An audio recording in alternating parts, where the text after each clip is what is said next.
Hi, everyone. I'm Charlotte Howard. I'm the New York Bureau Chief for The Economist, and it is my immense honor to be with this group of women today. And I want to thank all of you. We all have extremely busy schedules. I know how difficult it is to carve out even an hour on a Tuesday, but I think that this will be worth it, given who we have on stage. So it's been an interesting 2 years for women, to say the least. We had lots of women involuntarily leaving the labor force over the course of the pandemic, forced to choose between their in-person work and caring for their children or caring for an elderly parent. Even women who could work remotely, I can attest it was pretty challenging, not straightforward to handle the demands of young children while also continuing to meet the demands of work. And there was lots of news, there were many columns that were written about how women's progress might be set back decades by the pandemic and by these shifts that we saw. That hasn't exactly come to pass. You've seen women return to the labor force in pretty large numbers, but the work environment, the labor market that they're returning to clearly is different in a variety of ways, right? Flexible working has become much more widespread, and then the labor market itself is kind of in an extraordinary situation where you have really tight conditions. People can look around more for the job that best suits them, and wages are rising, but they're still not rising fast enough to keep pace with inflation. The demands of balancing work and family life, as well as many other priorities, remain. America, there's this great line that someone had that other countries have a social safety net and America has women. And that situation remains, right? So even post-pandemic, the apocalypse for women in the workforce hasn't quite come to pass, but it still remains a really challenging environment and one that is persistently challenging. It's amazing to think, how long and how enduring some of these problems can be.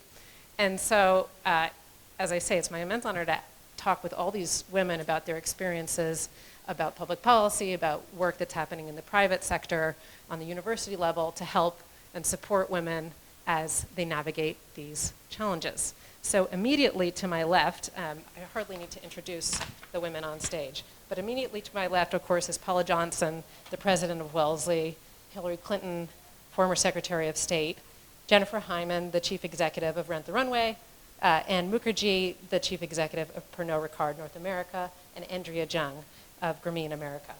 So let's give a little welcome to all of them.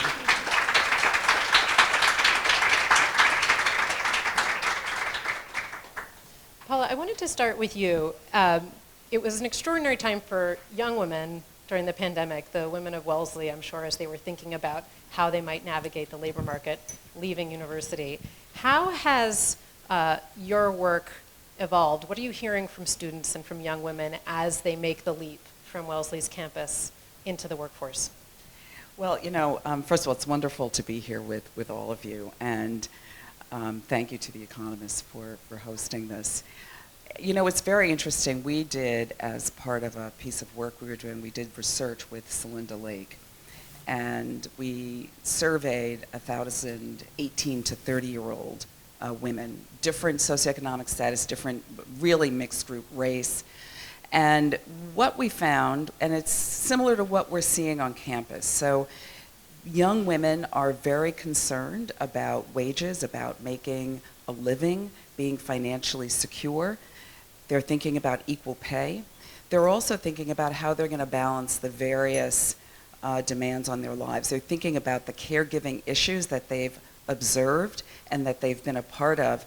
And interestingly, they, in the group that we looked at, about 30% said that they would not have children. Because even though they valued parenthood and they valued being a good parent, they did not feel that our economy could support them in the way that they would need to be in terms of what they would want to be as a parent.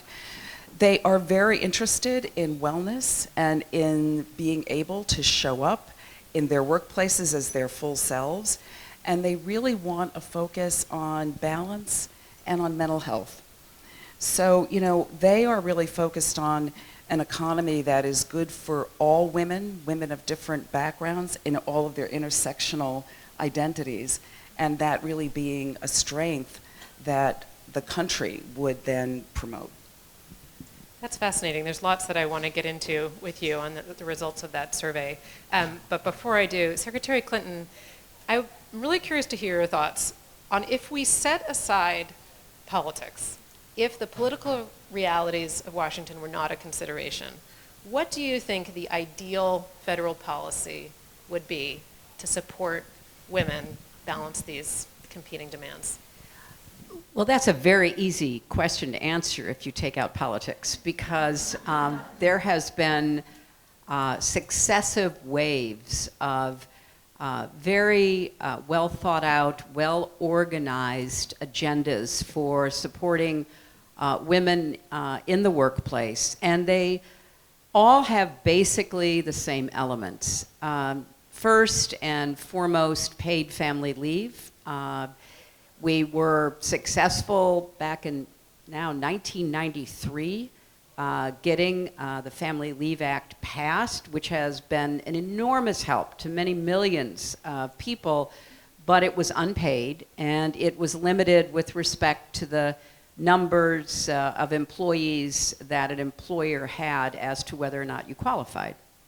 So paid family leave has been a very important issue that we've made some progress on, but by no means enough. We would also be looking at improving the quality, accessibility, and affordability of childcare, something that is now post-pandemic much clearer than before, that it's not just a personal or family issue, it's an economic issue. Because the closing down of schools, the shuttering of child care facilities meant that women were either voluntarily or involuntarily having to leave the workforce, but also having to assume additional responsibilities with respect to child care. There's also a lot of other work that has been done to make sure that things like benefits and retirement accounts are transferable. You know, we talk about women in the workplace. Most women are still in the lower levels of paid employment. They're not as flexible. They don't have as much control or autonomy. They're not often getting a minimum wage or a minimum wage that is acceptable. You think about all of the women, some men, but it's predominantly women, working in restaurants across America today who are paid a minimum wage of somewhere between $2 and $5 an hour because they're supposed to make their salary on tips. So there's a lot of economic inequality in the workplace that makes it even more difficult for women to have a secure footing, to save money, to build some kind of assets that will enable them to do more going forward. So it's the child and family related issues, also as you rightly said, Charlotte, the sometimes caring for older relatives or a spouse or another person in your family or your close extended group that needs care. So there's a lot that can be done on the care agenda, but then there is the remaining inequity agenda that still falls disproportionately on women and in particular lower wage women. So before we move on, I just want to ask you a follow-up on that, which is the harder part of the question. Everything that you just described sounds pretty sensible. They don't sound that controversial. More paid family leave, for instance, extending access to childcare. Do you think there's any possibility for bipartisan action on this? And if so, which element? I was very hopeful going into the Biden administration because they had three major pieces of legislation, as many of you know. The American Rescue Plan, which was a lifesaver.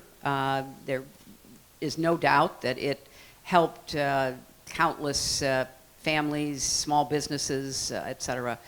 The bipartisan infrastructure bill, which I think holds great promise, and then the bill that they called Build Back Better, which had a care agenda in it. And the argument was, we now know, we knew before the pandemic, but were there any doubt, we now know how important the caring economy is to the economy writ large. Whether or not any of that can be salvaged, I have no inside information to share, but it was really discouraging to me to hear, observe, read about the debate. Even I was asked to call, by some of my former colleagues in the Senate, call other senators who were resistant to the idea that child care and paid family leave and issues like that are economic issues. So here we are in 2022, and some people are still refusing to accept that. And part of that goes back to some really deep-rooted biases about women's place not in the workplace, women with children certainly not in the workplace, a sense that you are on your own, you made these decisions to be in the workplace, you figure it out. Those are very real, unfortunate, but very powerful elements of the political mindset. So we still have work to do. I know from talking with friends of mine in the Congress and the administration, they're not giving up, but they really ran into a lot of roadblocks. Yeah, I share your consternation, and I will say that with all my colleagues who work overseas, it's easy within America to accept this as kind of normal.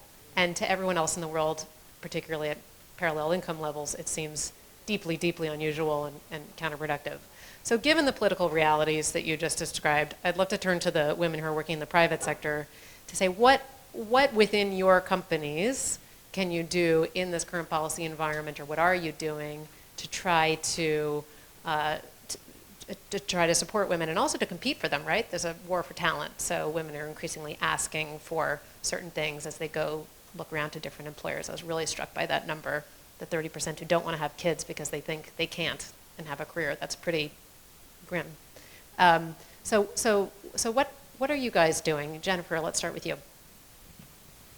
In 2018, we made a decision to equalize all of our benefits across all of our employees, regardless of gender or job function. And therefore, the majority of my employees work in warehouses. They work hourly roles in customer service teams. And prior to this, I recognized that there was inequity on my own team, that salaried employees who often came from wealthier backgrounds had access to really generous policies, and folks that were working in my warehouse did not. So we made sure that everyone had the same paid family sick leave, bereavement, paid leave, all of the healthcare benefits as I had. And so you could be a man who works in my warehouse and you're now going to get, 4 months of paid parental leave. And part of this was based on the philosophy not only of equity, but of the fact that women in many cases are still responsible, in addition to their careers, to the far majority of not only childcare, but home responsibilities, managing your home budget, doing all of the tasks on a daily basis, that the labor that is kind of goes unrecognized. And I think the pandemic really showed that for the first time. Like, we talked in the media a huge amount about how the pandemic was really burdened women, because women had to both fulfill their career responsibilities as well as manage their household and their kids. And it's like, men were completely left out of the storyline of how are men stepping back from their careers during the pandemic to actually play an equalized role. And, I think that there is something beyond policies. So we've done what we can from a policy perspective at Rent the Runway. However, I think there's something deeply cultural that is just wrong in American society related to the fact that we still have an expectation, just one-on-one in a marriage, that the man is going to do less with home life, with childcare, than the woman. And it's my kind of personal thesis that some of this is kind of related to the age at which first of all, some of it is related to just misogyny and deeply rooted belief sets that women are capable of less, which I think that we need to start attacking very early on. But the second thing is based on the reality that women are getting married on average when they're 27 to a man who on average is 31. And if you just look dollars and cents at that point of time, the 31-year-old is going to be making more money. So there's the assumption at that point in time when you get married that what exists now will forever be, and the slope of career, therefore let's invest more in his career, in his salary, because he's making more money, he's doing more. There isn't enough conversation between men and women who are married around whose slope of career might potentially be higher. I might get married when I'm 27, but the potential for me is potentially higher than it is for my husband, and therefore maybe we should be weighting the resources of my family more towards me. Maybe I should be the one to take the business trip, or I should be the one to be able to come home late from work. And I think that too often in marriages, we're always favoring the man. And you know, this may be a very controversial thing to say, but I'm sitting next to my hero, so I will say it. I think that, you know, I very much have deep respect for your husband. I think he's amazing. However, I think that had that conversation really occurred in the 70s of who has the higher potential slope for their contribution to society and their career, and had the priority been on Hillary for the first, 20 years, that the world might be in a very different place today than it is, even with all of your contributions that you've already made. Like, it's happening at every single level of every marriage, of every type of couple where the man is being prioritized. And that, to me, is the craziness of 2022. That we're still living in a world in which it is the deep assumption that the man's career should be prioritized, and then I think everything else falls to the wayside. And we're in that situation. We have less corporate executives who are female. We have less women in government who are female. I think it starts when we're young. Pause. We're gonna let that sit for a moment. Marinate. We can all nod silently in agreement, so as not to embarrass Secretary. And you're at a much bigger company, of course. The way that different companies tackle these issues varies depending on their size, their mission, the types of people they have within their workforce, and also the competitive environment, right? The people from whom you're poaching. I'm curious, Jen, and we'll go back to this, but I imagine you're kind of competing against Amazon's HR policies, right? So that's a different environment in which you're deciding how to recruit and how to support your workers. But maybe, Anne, you could speak about at Pernod Ricard how your thinking has evolved, and particularly in an international setting, a conglomerate that crosses many borders, how the American context differs from that overseas. So, as many of you may or may not know, Pernod Ricard is the second largest spirits company in the world. We have brands like Jameson, Absolut, etc. I tell you that because the context is important. I am probably in there are others, most male-dominated industries there is in the world. And I will tell you, our global chairman, Alex Ricard, when he hired me, he made a big risk, right? First outsider to the industry, first woman CEO, person of color, big risk. So here's how I went about it. And it's going back again to Secretary Clinton again. There are role models that we look up to.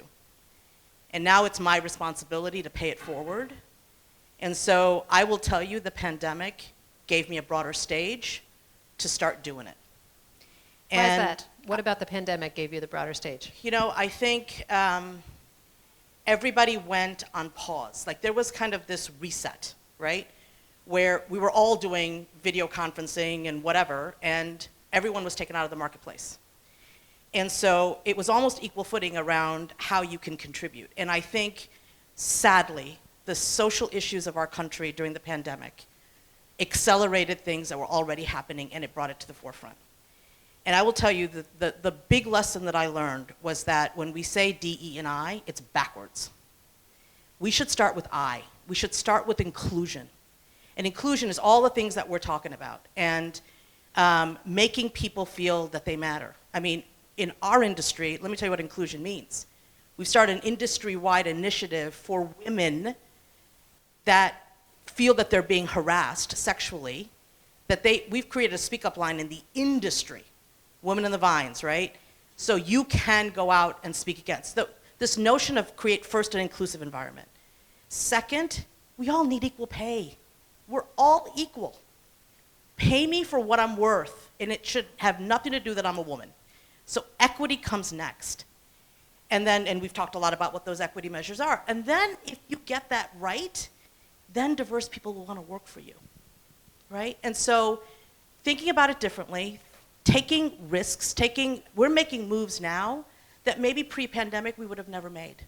We were already a hybrid organization pre-pandemic, 5 years before the pandemic started, but now it's different. Now we're asking questions. What does it really take? The best thing about the pandemic is it gave voice that women can be productive and they don't have to act like a man. Introverts, okay, that really struggle in an extrovert-minded corporate world, you can be successful as an introvert, right? It is now bringing conversations to the forefront, and we as leaders need to grab it and make it permanent and make it right. Hear, hear. I want to get into the question of D and I, or I, E and D, however you want to say it. But there was sort of this moment during the pandemic, right, when all of a sudden companies that maybe had been thinking about this woke up to it and said, oh goodness, we really need to start taking this seriously. And it felt to some, I think, a little bit too little too late, or why weren't you doing this before? Nonetheless, this shift is afoot. And some of the problems that Secretary Clinton described are those that disproportionately impact women of color. And so, Andrea, I was hoping that you might speak a bit about how you think about supporting women of color in particular within your organization, and maybe any lessons or best practices that have evolved over the past 2 years as companies have really put their heads together on this. Absolutely. So Grameen is the largest U.S. microfinance organization, and we give loans to women. We've given over 150,000 women of color entrepreneurship loans. And I think Secretary Clinton, you and I have talked about this long ago, because before I had even gotten involved with Grameen, you had gone over to Bangladesh with Muhammad Yunus and seen the power of small microloans for women in the poorest country on earth, and the fact that they won the Nobel Peace Prize for the thought of, equitable, that's a basic human right as a woman to have access to capital. And if you went to a bank back in Bangladesh, years ago, you were told, bring your husband back. We don't give loans to women. And, again, 40 years later, that began to change the impetus of financial inclusion for women. And so when the program came to the United States in 2008, and it wasn't the pandemic yet, but it was the last global pullback, and if it was tough to get a loan as a woman, or particularly from a community of color before 2008, it became completely impossible with the risk profile of your traditional banking system. And that's exactly when the organization started, which a lot of people were hugely skeptical about, saying, well, who would give low-income women with no or poor credit score a loan in the middle of this complete credit pullback? And that's when the program began. And here, again, 12 plus years later, I think it's just testament to women. I also worried, Charlotte, about sort of this apocalypse with women of color, the disproportionate health impact during the pandemic for their families, the disproportionate impact to small businesses and micro businesses who weren't getting PPP loans, weren't able to even understand how to fill that form out, never mind get the money. And if we look at the women and women of color at that income level and the proportion that was received, again, a huge opportunity. That's where we came into play. So I went in, just like everyone else on this stage who've been passionate about making sure women have equal access, and in this case to capital, deeply concerned about this 2 steps backwards and what it would do. And I do want to say that I am unbelievably shocked / inspired by the resilience, is the first word I would use, of these women. And again, these were women, we had many members. We've served 150,000 who literally passed away, unfortunately, from the pandemic, or someone in their family did. They ran salons, restaurants that with stay-at-home orders were completely shut down.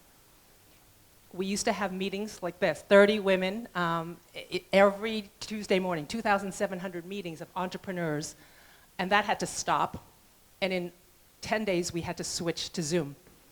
And I mean, I have my staff who's still on mute now, 3 years later, and you can imagine the chaos of 2,700 Zoom meetings of 30 women entrepreneurs each across the country every single week, who on the one hand had their businesses shut down, on the other hand were looking for community and just access to capital, because the resilience and the fortitude and determination, because they had no other choice, to get back on their feet as soon as the economy started to open city by city after summer of 2020. And I will just tell you, of the 120,000 loans, $5,000 average each, we gave to women entrepreneurs in communities of color post the pandemic. Of the first 120,000, only one woman was late, and she paid us back 4 weeks later. 100% repayment rate from women who were denied loans, still denied loans. And so I think it is about access. There is inequitable access. They are disproportionately shut out. Just even in Latina businesses, 1 out of 4 businesses is a Latinx-owned business, and yet 44% growth in the last 10 years, which is almost 10x non-Latina or Latino-run businesses, and yet the disproportionate lack of access to capital is inverse. So I think it's just proof positive, only one small way, that if we understand the equity and the equality, which is equal pay, but it's also equal access to financial capital, which the formal capital system in this country, never mind the world, just is not allowing. It's life-changing. It's life-changing for women in terms of, we all know that what they do is give back, not just their own jobs, they create jobs, the children improve, the health improves, the community improves. And watching it sort of firsthand during the pandemic was a moment of optimism, despite my deep concern and pessimism of what this backward potential movement could be over the last 2 years. So there's a lot of things that still need to get cleared. And there's a combination of policy, public policy, I think private company leadership. I used to say when I was a public company CEO, I mean, it doesn't take a law to pay your people equally. You just have to have your compensation chairman. I mean, we don't need public policy to say, are we looking at every tier of executive in the company for the same job? And all of us who, I mean, I'm older than many people here, but the 78 cents on a dollar, which has barely moved for the same job, how do we just say, shareholders will just have to deal with it, because if I'm going to make that change this quarter and that's what it's going to cost, you tell me that it was a bad idea to actually just pay equally for the same work. But it's leadership in the private sector as well. So a lot to do, but I am optimistic given what I've seen over the last 24 months. So I'm optimistic too. However, I'm fundamentally gloomy by disposition, and we're looking at a recession. And so I have a question about how enduring some of these changes will be.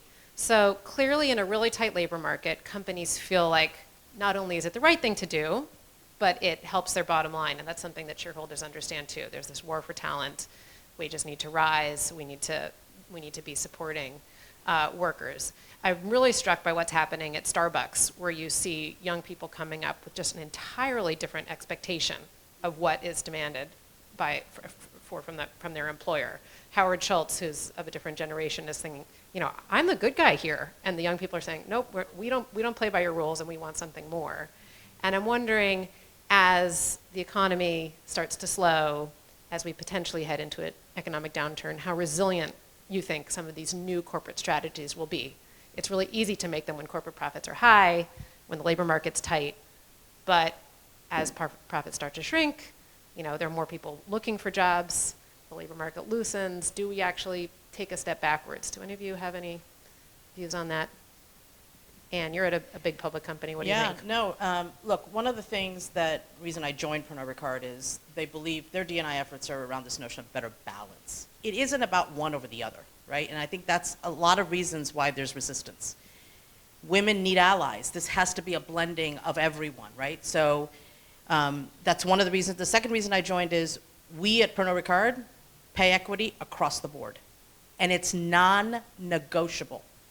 I don't care what my numbers are next year. We don't even go there. And I think it goes back. We keep saying the word leadership over and over again. This is about all of us making the decisions. We're in a position where we don't need anybody's permission. And I think pushing the envelope, there's lots of policies that are coming up in our company that I'm like, okay, if we want to go there, that goes backwards on D&I. They're like, oh yeah, you're right, we didn't think about that. It's about always being present on this particular topic and putting in place what it takes to make it permanent. Because it was funny, I was just at a D&I meeting this morning, a global D&I meeting, and we had this, I'm like, are we just gonna follow policies, or was this a call to action? And I think we are all, women that are very inspired, we all have passion. And I'm making a call out to everyone, allies and women alike who are leaders, this is our moment. Do not let this moment pass. Don't go backwards.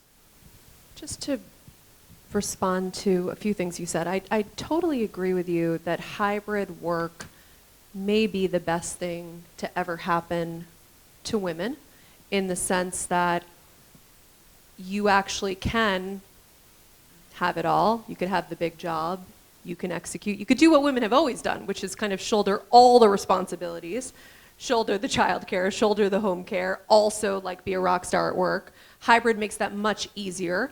I mean, for the first time in my life, I was able to have dinner with my kids, which I had never really been able to do before, and I'm not going to go back on that. That being said, I think it just disguises the major problem, which is that that women don't do equivalent work to men. Women do, 2x, 3x, 10x. Like, until we're in a situation in families where we have equal, I'm talking, I know that I'm biased here, I'm talking about heterosexual marriages, and there's so many single female families, there's so many, different kinds of families at this point, but for the heterosexual marriage, like, I think that hybrid work is making a bad situation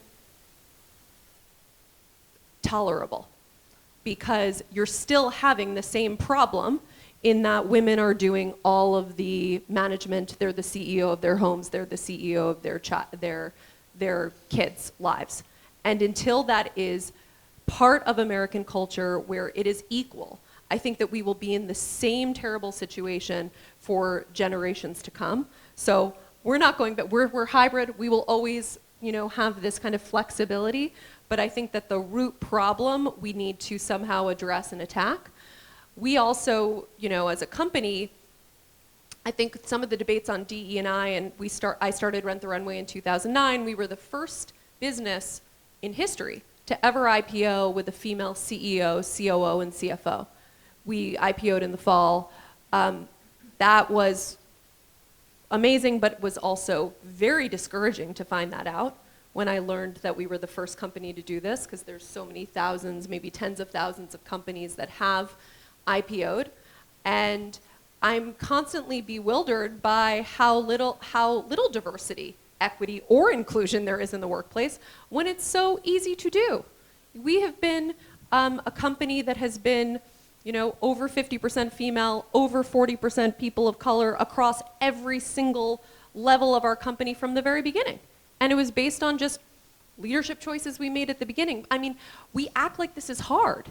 It's actually not. Well, one of the things that's interesting there is that you're a new company, right? So you go to these many, essentially, I don't know how old Pernod Ricard is, but some of these brands, Jameson, I shudder to think how long they've been making that stuff. But, so you have these entrenched interests, right, that then become, it's hard. I take your point, but also actually changing over an existing culture is difficult. But I want to get to because just to this point, and women are 60% of college graduates. There are more graduates of professional schools who are women right now than men.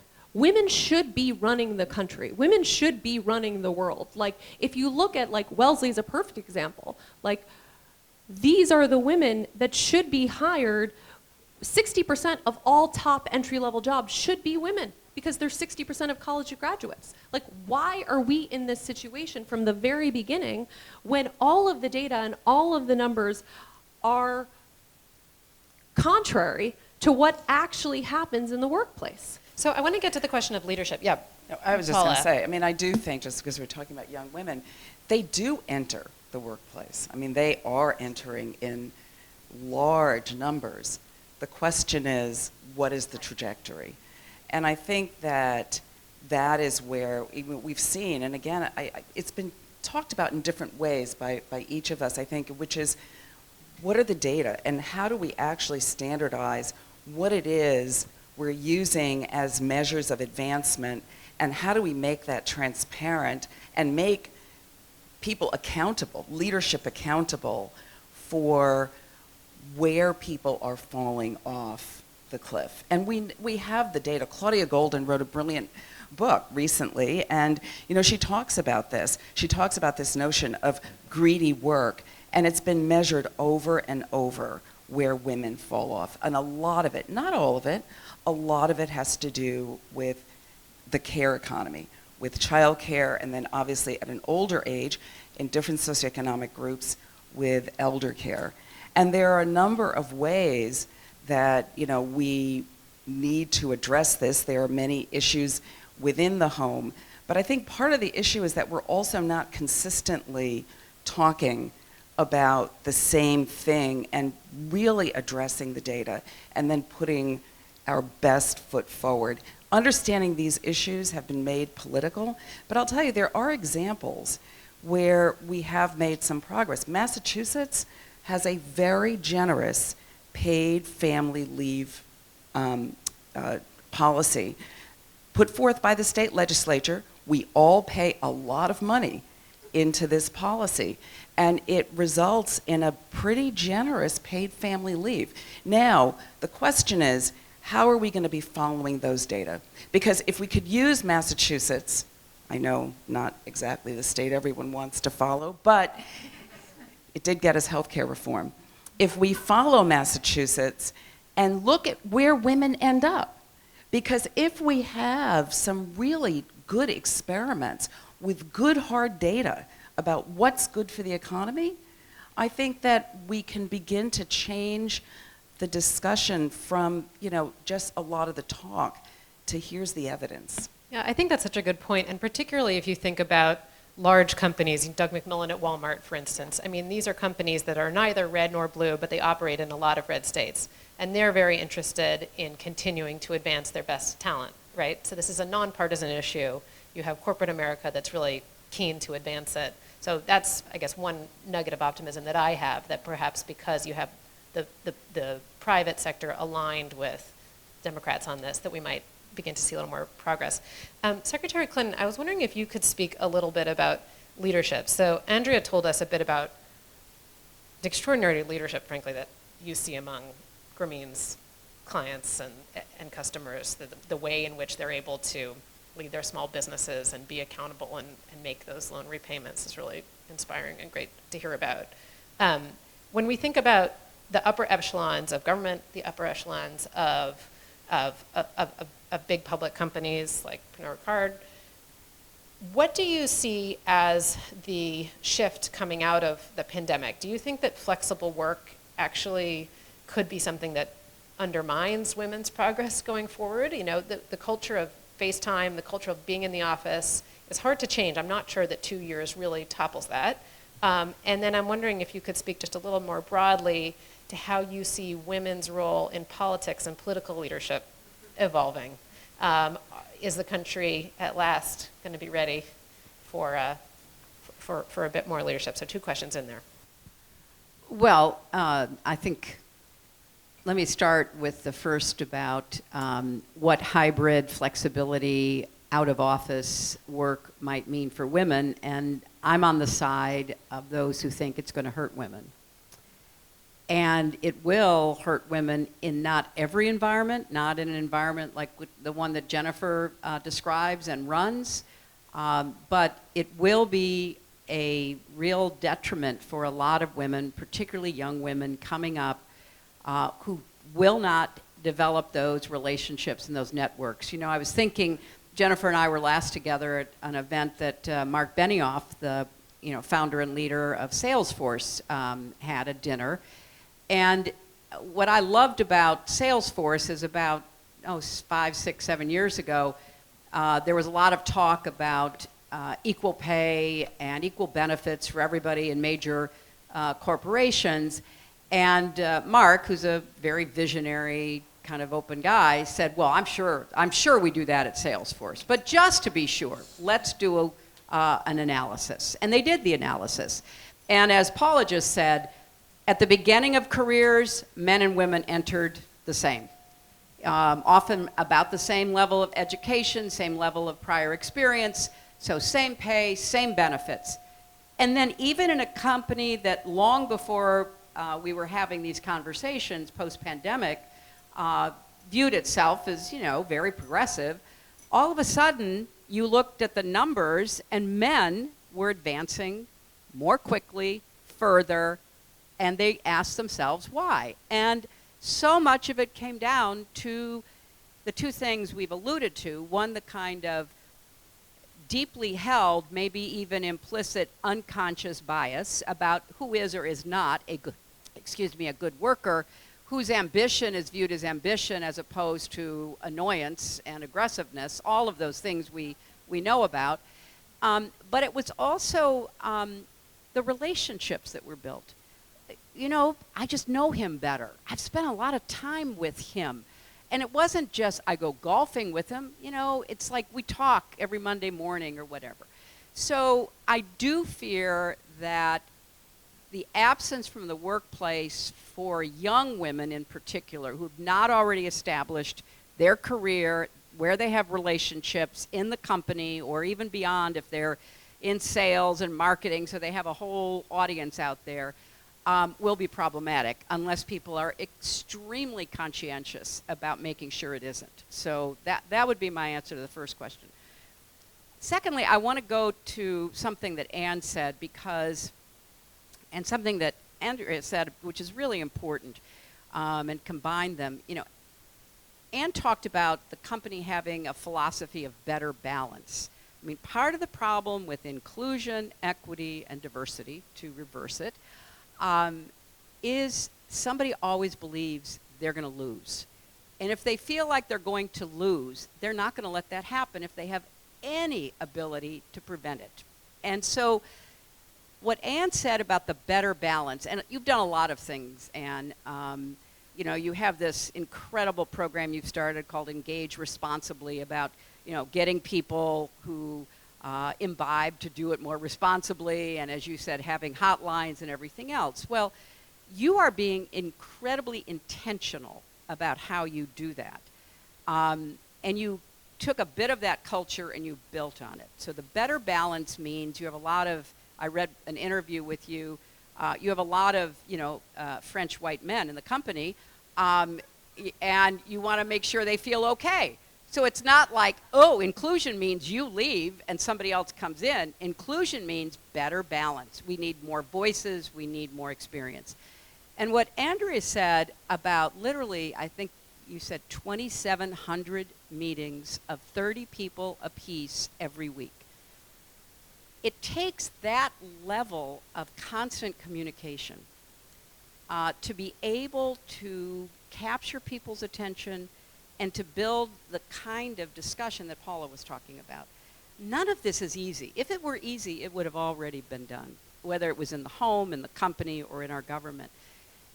And I think those of us on the side of getting it done occasionally pretty much either get overwhelmed or frustrated that why is this so hard? And basically pull ourselves out of the conversation, walk away. I mean, how many times do I have to say equal pay for equal work should be, the standard? I mean, really, come on. So I think we have to have an understanding and a commitment to going back to basics in building constituencies, and that requires leadership, but of perhaps a different kind than what we've seen. We have limited models of leadership, and for a long time, it was hard for women, no matter who she was, to fit into any of those models. So now more women are breaking down those models. I mean, you can look at, all of us up here.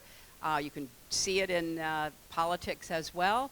So there are some different models, But the modalities of leadership now have to understand and accept the world in which we're living, where young people say, no, that's not good enough, or that's not how I want to live, or no, I don't accept this. They may not be right, but they can't just be told they're wrong. There has to be a process. And right now, the greatest leader in the world is President Zelensky of Ukraine. And part of that reason is he has understood how to communicate.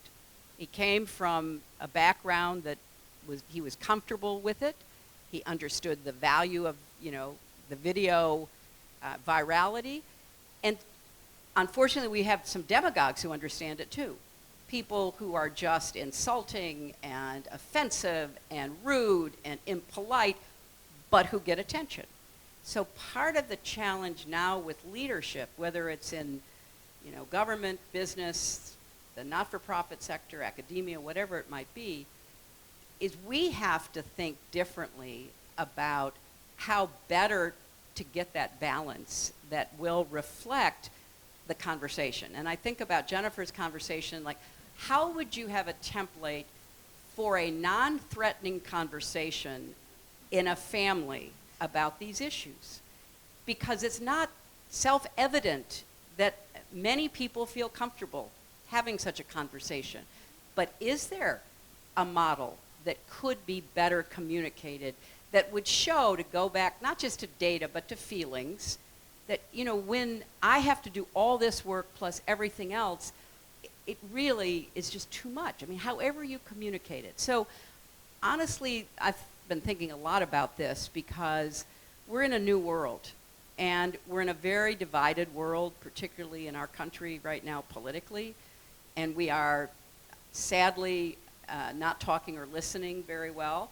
I give high marks to the January 6th committee because they've been trying to, kind of crack the code about how to communicate despite people's pre-existing attitudes about what happened before, during, and after that horrific event. But that's what has to go on right now, Charlotte. And for those of us who want to see changes, particularly when it comes to women's roles, rights, opportunities, we have to help think through and model that and then provide the conversations, provide the templates so that more people feel comfortable thinking differently and then acting differently. Charlotte, just to add on that, I think two things are different now. And perhaps we shouldn't have had to get here, but we are. And I'll just give you two examples. One is legislation, for example, on women on boards. I can just use a personal example. For years, I was on a German board, Mercedes-Benz, and the whole EU and Angela Merkel was about to legislate, so there was discussion about legislation, representation on boards, female representation, as well as within the company. And here was, a very male-dominated industry with this perception that only 9% of engineers graduating from German schools are women. So how can you fill 30% of senior management and or boards if you're an engineering company with women? And the counter to that is that 92% of passenger car decisions in the world, color, SUV, whatever it is, are made by women. But the impending legislation, I firsthand had a front row seat to see not just women, but extraordinarily talented women rise more quickly, who were engineers, into the top of the company, and fantastic women on the board.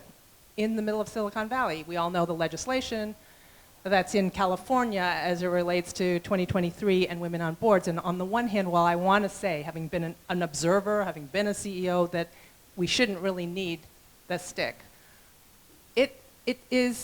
that's not going back.